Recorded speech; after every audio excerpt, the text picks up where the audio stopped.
Sir తప్పు మీరు చేశారని వాళ్ళు అంటున్నారు, మీరేమో వాళ్ళు చేశారు. చేసినందుకే మిమ్మల్ని సస్పెండ్ చేశారు కదా సార్? నో సార్, మిమ్మల్ని సస్పెండ్ చేసినా కాదా సార్? పాయింట్ సింపుల్, ఏదైనా ఒక కారణం చేతి చేయాలి కదా. వాళ్ళు చూపించిన కారణం నీకు కరెక్ట్ అనిపించిందా ఒక తెలంగాణ పౌరుడిగా? నో ఎస్, నాకు అనిపించిన ఒక పాయింట్ సార్. అంతే, నీకు అనిపించడం ప్రజలందరూ కనిపించడమే పాయింట్. అది రాష్ట్రంలో ఏం జరుగుతుంది అనేది రాష్ట్ర ప్రజలందరికీ సంబంధించిన అంశం. అవి అందరి సొంతం కాదు, ఎవరిది. స్పీకర్ హక్కులను, స్పీకర్ రైట్స్ ను ప్రశ్న, స్పీకర్ రైట్స్ నేనేం తీసుకోలేదు, ఎవరు తీసుకోలేడు ఈ ప్రపంచంలో. ఎవరితో కూడా కాదు, స్పీకర్ కూడా హక్కులు తీసుకుంది ఎవరితో కూడా కాదు. ముందు సభ ప్రారంభమైన దగ్గర నుంచి 1 గంట 20 నిమిషాలు కాంగ్రెస్ పార్టీకి సంబంధించిన 2 సభ్యులు మాట్లాడారు. ఒక్క చిన్న అభ్యంతరం మా వైపు నుంచి అవాంతరాలు సృష్టించడం కానీ, ఒక అభ్యంతరం చెప్పడం కానీ ఒక్క అక్షరం కూడా నిన్న జరగలేదు. పర్టికులర్గా మీరు అందరూ కూడా చూసారు, మీడియా మిత్రులు కూడా. నిన్న ఎటువంటి గలాట జరగలేదు. 1 గంట 20 నిమిషాలు స్పీకర్ గారు నాకు అవకాశం ఇచ్చారు. బీఆర్ఎస్ పార్టీ నుంచి కేసీఆర్ గారు నాకు అవకాశం ఇచ్చారు. స్పీకర్ గారు మాట్లాడమని అనుకోరు. నేను లేచిన 2 నిమిషంలోనే ఎందుకండి అంత అసహనం? దేనికి అరవడం మొదలుపెట్టిండ్రు? ఒకరు కాదు, 40 మంది శాసనసభ్యులు లేచి ఎందుకు అరవడం మొదలుపెట్టిండ్రు? నేనేం అబ్యూజింగ్ పదం వాడలేదే 2 నిమిషంలో. నేను 4.5 నిమిషాలు నవ్వుకుంటూనే మాట్లాడానే. వాళ్ళు అరుస్తున్నప్పుడు కూడా నేను నవ్వుకుంటూనే మాట్లాడాను కదా. స్పీకర్ గారిని రిక్వెస్ట్ చేసినా కూడా పదే స్పీకర్ గారు సభను ఆర్డర్లో పెట్టండి, వాళ్ళని కూర్చోమని చెప్పండి. స్పీకర్ను మీరు రిక్వెస్ట్ చేసినట్టు ఏం కనిపించలేదు. కాగితాలు టేబుల్ పైన వేసి మీరు వేశారు కదా సార్. అంటే నన్ను ఉండమంటే ఉంటా, వెళ్ళిపోమంటే వెళ్ళిపోతే చెప్పండి. ఉండమంటే ఉంటా, వాళ్ళు అట్లా అరుస్తుంటే కంట్రోల్ చేయలేకపోతే నన్ను మాట్లాడమంటారా వద్దని అడిగినా అడగొచ్చు. అది అడగొచ్చు. పేపర్లు కూడా నేలకు కొట్టొచ్చు, చింపేయచ్చు కూడా. ఇట్లా చింపేసిన ఆయన మీదికి వేయకూడదు, వాళ్ళ మీదికి వేయకూడదు, కానీ చింపేసుకోవచ్చు.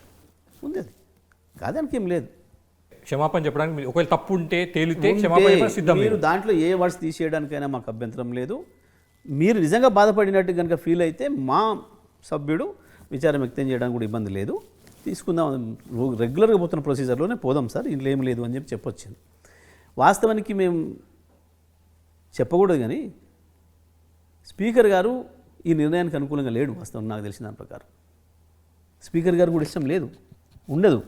ఎందుకంటే నాకు తెలిసిన మనిషిగా ఆయన కూడా ఇటువంటి వాటిని ఒప్పుకోడు.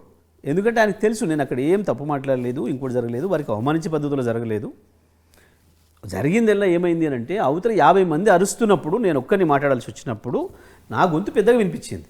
టోన్ పెంచారు గట్టిగా, అంతే కదా. ఇప్పుడు మనం కూల్గా ఉన్నాం కాబట్టి ఇంత కూల్గా చెప్పగలుగుతున్నా. అవతల ఒక 10 మంది అరుస్తున్నప్పుడు ఇదే వాయిస్లో ఇదే టోన్లో చెప్తే వినపడుతుందా? ఇంతే లౌడ్తో సౌండ్తో చెప్తే వినపడుతుందా? వినపడుతుంది కదా, పెంచుతాం కదా. సహజంగానే అది పెరిగింది అనేది ఒకటి కావచ్చు. ఆయన కూడా ఆ నిమిషానికి ఏమైనా ఫీల్ అయి ఉండవచ్చు.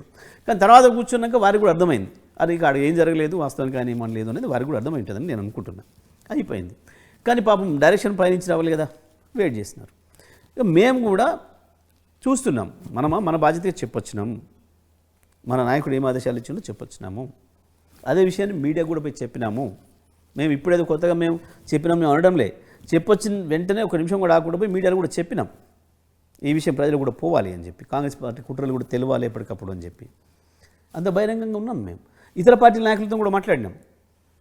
కేటీఆర్ గారు నా ముందే కునంనేని గారితో మాట్లాడినరు, బీజేపీ నాయకులతో మాట్లాడినరు, అందరితో మాట్లాడి చెప్పాను.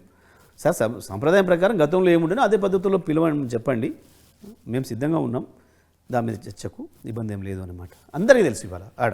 ఈవెన్ కాంగ్రెస్ పార్టీలోని చాలామంది అందరికి కూడా తెలుసు ఇంత జరిగింది 3 గంటలలో.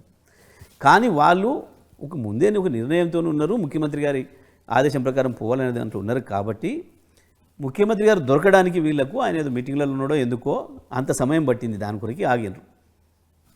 ఇది జరిగిన విషయం ఇది. ఆ తర్వాత ఏం జరిగింది చూసినారు మీరు. సభ పెట్టుకున్నారు, 1 నిమిషం 1 సెకండ్ కూడా ఇటు బీఆర్ఎస్ సభ్యుల వైపు చూసిండా స్పీకర్ గారు? అటు కాంగ్రెస్ వైపు తిరిగిండు, వారికి అవకాశం ఇచ్చిండు, వారితోనే మాట్లాడిచ్చిండు, వారి సస్పెన్షన్కు తీర్మానం పెట్టిండ్రు, ఎల్ఏ మినిస్టర్ గారు చేసేసిండ్రు, అయిపోయింది. ఇదా డెమోక్రసీ? ఇదా సభ నడిచే విధానం? ఈ పద్ధతిలో ఉంటుందా సభ?